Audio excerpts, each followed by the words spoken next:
Muhammadiyah besok bicara soal yang lebih penting, tapi akhlak juga harus disterilkan, dikembalikan kepada petunjuk Nabi kita Muhammad Sallallahu Alaihi Wasallam. Dan sekali lagi Bapak Ibu sekalian, kenapa akhlak ini saya katakan penting? Karena akhlak ini tingkat kebaikan orang, perilaku orang itu tidak terkait dengan tingkat pendidikan orang atau tingkat kealiman orang, nggak ada kaitan tuh. Orang bisa aja alim, orang bisa aja tinggi titelnya, tapi akhlaknya belum tentu. Maka coba ibu lihat sekarang di mana-mana misalnya orang titelnya hebat, apa namanya, double lah. Tapi misalnya ketika dia menyampaikan ceramah masih maki-maki, dimaki ini, dimaki itu tidak bermoral orang. Sekalipun ilmunya tinggi, jadi dibedakan. Alim itu orang yang berpengetahuan, tapi jamaknya ulama memang dalam bahasa Arab. Tapi orang yang berpengetahuan tinggi itu belum tentu akhlaknya baik. Makanya jangan heran kadang-kadang timbul kok sudah doktornya masih ngejek begitu, misalnya maki-maki orang, bahasa-bahasa kotor seperti itu misalnya. Itu memang sudah begitu. Nah inilah yang harus kita perbaiki dengan akhlak. Nah Bapak dan Ibu sekalian yang dimuliakan Allah Subhanahu Wa Taala, apa cukup nggak? Mau lagi ya? Nah Bapak Ibu sekalian, apa di antara bentuk-bentuk buruk perilaku anak kita yang hidup di zaman ini? Ya.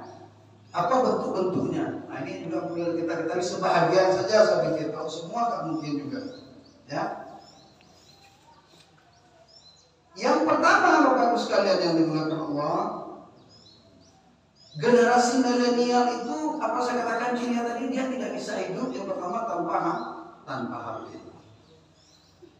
Yang kedua, dia selalu berpikir dengan ide-ide besar, dengan pikiran-pikiran di luar batasan diri dia sendiri. Nah ini memang ada yang positif, ada yang negatif. Ya, makanya Bapak Ibu sekalian, kenapa nih? Luar biasa. Bahkan kadang-kadang agama itu pun ya dia terjemahkan menurut suka-suka dia saja. Ini nggak benar, ini nggak benar. Nah coba bayangkan kalau ada anak kita ke depan jadi tokoh misalnya seperti Menteri Agama sekarang, misalnya ngomong asal-asal, menyakit. Ya kan? Saya katakan tadi tinggi ininya loh, bina. Betul juga loh. Ini saya minta maaf kalau ada orang Kementerian Agama, karena saya orang Kementerian Agama juga, tapi yang tidak benar ya. Kita katakan tidak benar. Ide-ide gila, seolah-olah dengan dia sampaikan itu orang bisa akan bilang, oh memang paknya mantap, oh paknya mantap penyakit. Karena itu seperti itu kan. Nah itu Bapak sekalian. Jadi itu diantara perilaku anak kita. Makanya kadang-kadang kita berhadapan sekarang mau ada pegah badannya jauh-jauh mabuk kan bilang. Hanya mana boleh pegahnya, pegah. Kita lagi pikir. Nah itu salah satu cirinya. Maka ide-ide besarnya harus kita bimbing dia. Kalau tidak dia akan melakukan hal-hal yang lain. Nanti model soal tiba kita pengen sebagai apa kita didik. Bagaimana lagi membobol rekening, menjaga dan sebagainya. Itu adalah buah karya dari kehidupan milenial, akhlak milenial tadi yang tidak terdidik. Nah kemudian yang kedua, ciri-ciri anak-anak sekarang itu yang hidup di zaman ini, dia sulit untuk dinasihati dan dia merasa dia paling benar. Maka dia cium jauh buka lemah sama minta maaf karena saya mampu menegakkan. Binti bikin usaha anak kalau TikTok, saya lihat, karena ada TikTok nanti. Ada wanita berjilbab, tapi tidak tidak. Coba ibu bayangkan dia wanita muslimah, kemudian dia apa namanya? Nggak bisa kita nasihati, suka-suka dia. Itu terjadi kan sekarang. Ada juga. Misalnya ada wanita yang ibu genjong macam-macam dan dia agak biasa saja di posting. Dan ciri yang paling kental sekarang adalah Bapak Ibu sekalian yang dimuliakan Allah, juga apapun kegiatan itu pasti akan diposting. Nah, itu ciri milenial. Anak jadi maju dokumen. Hai kadang lagi nyawa, ipajo mano nyampe go, yang mulai jatuh gitu mana, mulai kalahnya. Tapi yang sekali itulah yang didapatkan sehingga orang menganggap wah dia memang happy sekali, ini sekali. Maka saya sering katakan Bapak Ibu sekalian, ada sebuah penelitian begini. Kalau sebuah keluarga, ini saya minta maaf, sering sekali memposting tentang kebahagiaan, dipastikan keluarga itu nggak bahagia sebenarnya. Ada orang yang bilang, wah kok memang kalau di rumah baca gak, kalau di posting di peduli. Nah itu penelitian, bukan saya yang mengatakan. Kalau sebuah keluarga katanya sering yang menampilkan kebahagiaan, dia mengatakan dipastikan keluarga itu sedang tidak dalam happy, maksudnya dalam bermasalah. Tapi kemudian dipertampakkan. Nah jadi ini juga bagian dari akhlak milenial yang cenderung kalau bisa katakan menampilkan perilaku munafik. Dia sangat menderita, tapi dia tampilkan dengan senyum. Dan sebaliknya, kita lihat ada orang seperti malaikat, tapi kejahatannya, perilakunya lebih jahat dari iblis. Itu terjadi. Saya sekarang, makanya sekarang sering seperti saya ceramah dulu. Pagi hari seseorang bisa jadi malaikat, siang hari bisa jadi setan. Itu kenapa bisa terjadi? Karena pengaruh percepatan. Hanya kan sekarang begitu kan, dia poles, ya kan? Maunya kupi, memanjang, lo baju itu, kan sering. Itu bagian dari akhlak. Nah, oleh karena itu maka Bapak Ibu sekalian yang dimuliakan Allah, ini hendaklah menjadi perhatian kita bagaimana kemudian kita mewujudkan kembali perilaku akhlak yang sangat menyimpang di zaman sekarang itu. Kita coba upayakan agar bisa sesuai dengan tuntunan agama kita. Nah, Bapak Ibu sekalian yang dimuliakan Allah, untuk merubah perilaku menjadi akhlak yang baik itu apakah terjadi begitu saja? Tidak.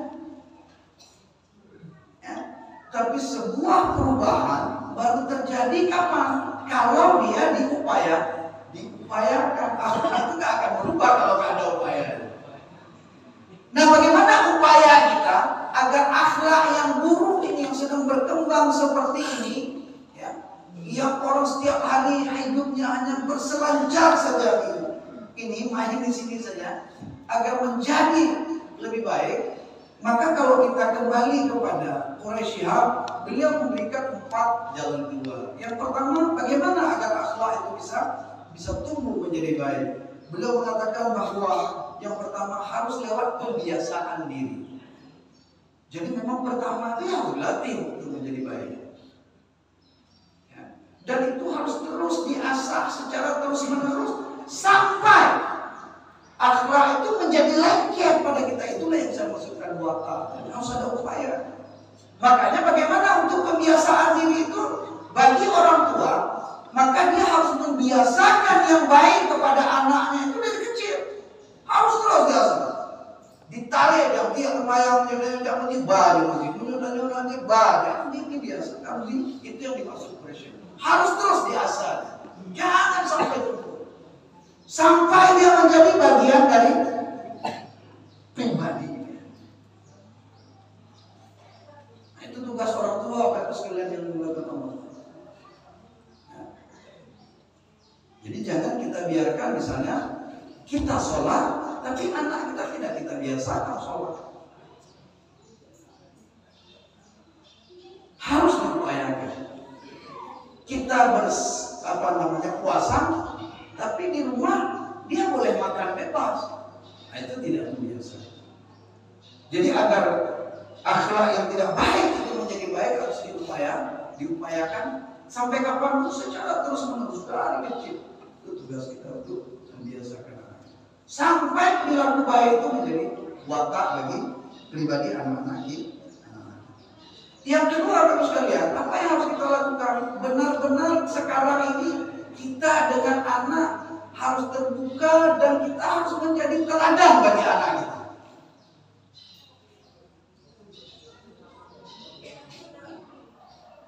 Tahu teladan lu? Teladan itu yang diikuti. Kalau guru itu kan apa namanya? Yang di buku yang ditiru. Walaupun saya kadang-kadang pening. Satu sisi dia katakan suatu yang ditiru yang diikuti. Tapi ada betul lain temui hendayani. Ya kan? Nah, ini kan dua hal yang berbeda. Makanya kalau sekarang kita lihat guru itu kadang banyak pantas nggak ditiru, mungkin karena pakai motor ini. Itu kuliah dayami itu guru di belakang didorong anaknya ke depan. Anaknya jadi baik ya, kalau ibu ya nggak apa-apa, atau kalau bapak ya nggak apa-apa, jadi baik. Nah seharusnya kan tidak begitu. Dulu guru itu ada juga tanya, Ustaz kenapa guru dulu itu sangat dihormati? Saya pikir dua hal. Yang pertama guru dulu itu sangat ikhlas, nggak ada hitung-hitung sertifikasinya ya. Kemudian yang kedua, guru itu betul-betul bermoral ya dulu. Betul-betul orang yang ditiru. Kalau sekarang bisa minta maaf juga kalau ada guru, biasanya ibu-ibu bisa minta maaf, bukan ingin menjatuhkan ibu-ibu. Kalau ada keyboard, ibu-ibunya tampil, anak muridnya nonton di depan, saya kan jadi aneh. Tapi nanti kita bilang, anak ini kita kalau ini nggak boleh, wanita itu harus begini, harus begini. Tapi ibunya goyang, kan dilihat sama anaknya. Nah artinya apa dalam keluarga itu saya pikir makanya jangan sampai mempertontonkan pertengkaran di hadapan anak, kemudian juga jangan mengucapkan kata-kata kotor. Itu yang dimaksud dengan menjadi keteladanan. Ini anak kita suruh baik, tapi tanya kita mau maaf diain mukanya kan ada yang jadi hal-hal seperti itu dalam rumah tangga harus dihindari. Untuk apa? Untuk melahirkan akhlak yang baik. Tapi kalau tidak, Bapak Ibu sekalian jumlah, kalau setiap hari itu akan ditonton oleh anak kita itu akan mewariskan perilaku buruk pula nanti ketika dia kawin lagi. Di palaku yang pula ini udah betul juga. Karena dia ayah adalah betul. Jadi oleh karena itu maka bagaimana untuk membentuk akhlak yang mulia itu? Yang pertama membiasakan yang baik itu harus kita paksakan sedikit, kita latih, kita paksa. Kalau anak kita latih, kita beri. Kemudian yang kedua dengan menjadi keteladanan. Dan yang ketiga baru sekali kemudian bagaimana kita bisa menciptakan suasana lingkungan yang baik. Karena lingkungan itu sangat berpengaruh terhadap perilaku anak kita. Di rumah dia memang soleh sekali, dia sholat dan sebagainya. Begitu 2 langkah dia keluar rumah, dia sudah dipengaruhi oleh yang lain. Makanya kadang-kadang ada orang tua begini, nggak percaya dia anaknya nakal di sekolah, nggak percaya. Apa? Guru itu memang ada tenang yang anak hafiz tapi lucu sahabat. Di rumah memang dia hafiz, tapi begitu dia masuk dalam sebuah lingkungan yang tidak baik, dia akan menjadi tidak baik. Jadi oleh karena itu maka suasana masyarakat kita ini juga perlu kita biasakan dengan hal-hal yang baik. Dan itu adalah menjadi faktor terpenting. Makanya Nabi Ibrahim alaihissalam kenapa kemudian keluar dari Palestina, membawa anak dan keluarganya ke kota Mekah, di mana di sana ada sebuah tempat yang tidak ada manusia satupun, tidak ada taman sebagainya. Itu adalah dalam rangka mengeluarkan keturunannya dari lingkungan masyarakat yang tidak baik di Palestina. Karena masyarakat Palestina pada saat itu luar biasa, nyembah berhala, nyembah ini dan sebagainya. Karena kenapa? Nabi Ibrahim yakin benar bahwa keadaan buruk itu akan berpengaruh terhadap perkembangan anak. Makanya anak-anak kita, saya pikir juga harus kita pikirkan untuk kita kalau pendidikannya kita pikir di lembaga-lembaga yang agak sedikit terlindungi lah. Saya tidak ingin mengadakan pesantren, sekarang banyak sekali lembaga macam-macam. Tapi intinya yang terlindungi dari hal-hal yang tidak baik. Makanya kan ada semacam pepatah. Kalau seandainya kita berteman dengan tukang besi, kalaupun kita nggak terbakar, pasti baunya tuh nggak enak. Jadi nggak usah cerita misalnya kalau seandainya kita berteman dengan pengisap sabu misalnya. Saya pikir kalaupun dia nggak sampai ngisap, tapi tolong bantu apa gitu, misalnya beli bomnya misalnya, pasti terima. Nah, jadi oleh karena itu maka anak-anak kita harus kita hindari dari hal-hal yang begitu. Kita jaga. Ya kadang-kadang ngaji itu, umatnya menyapu dari pagi sampai malam. Nah, itu kita awasi itu. Jo, dia pasti akan mengatakan, Allah ya kan udah berteman nggak apa-apa. Memang berteman nggak, tapi lingkungan bukan berteman.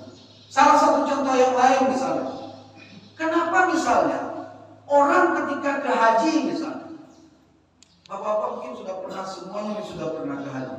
Ketika kita di Mekah kan kita tiap hari menangis, ya Allah, qiraatul Qur'annya kuat. Begitu ke Madinah, salat sunatnya luar biasa misalnya. Apa yang membuat padahal kita datang dari sini ke sana biasa-biasa saja. Hanya lebih, tapi apa yang membuat kita cipmo mendung? Walaupun nggak bohong. Tapi yang ingin saya katakan, apa yang membuat kita begitu disiplin kemudian ketika kita sampai di Mekah, ketika kita sampai di Madinah kita begitu luar biasa ibadah kita, salat sunat, qiraatul Quran kita, sedekah kita luar biasa. Apa yang membuat itu? Karena lingkungan. Semua orang di Arab kata itu kalau gaya kayak gitu. Cuma kadang-kadang dia menantu orang tua kan lebih kehidupan dari agama. Nah, kenapa yang saya katakan bahwa lingkungan itu besar sekali pengaruhnya terhadap perilaku kita, terhadap perilaku anak kita. Otomatis kita akan ikut. Nah, jadi oleh karena itu maka lingkungan ini juga penting kita pelihara, kita jadikan suasana itu menjadi Islami, menjadi apa, dan saya pikir pusatnya itu adalah dari ini. Nah, Bapak sekalian yang mengatakan Allah, saya pikir itu beberapa hal yang dapat saya sampaikan. Karena kalau panjang lagi, ada jalan mudah-mudahan penyampaian. Jadi apa cara usaha kita untuk apa tadi membina apa? Yang pertama jangan lupa membiasakan anak, kemudian kita jadi teladan, kemudian yang ketiga kita perhatikan lingkungan bergaul anak kita. Kalau tidak, maka anak kita akan menjadi generasi yang seperti saya sampaikan. Mudah-mudahan kita sekalian penyampaian singkat ini bermanfaat dan menambah pengetahuan kita, dan kita berdoa kepada Allah mudah-mudahan keluarga kita semua dihindari oleh Allah dari generasi yang merusak, yang tidak produktif, tidak baik. Amin amin ya rabbal alamin. Wabillahi mohon maaf atas segala kekurangan. Wabillahi taufiq wal hidayah. Assalamualaikum warahmatullahi wabarakatuh.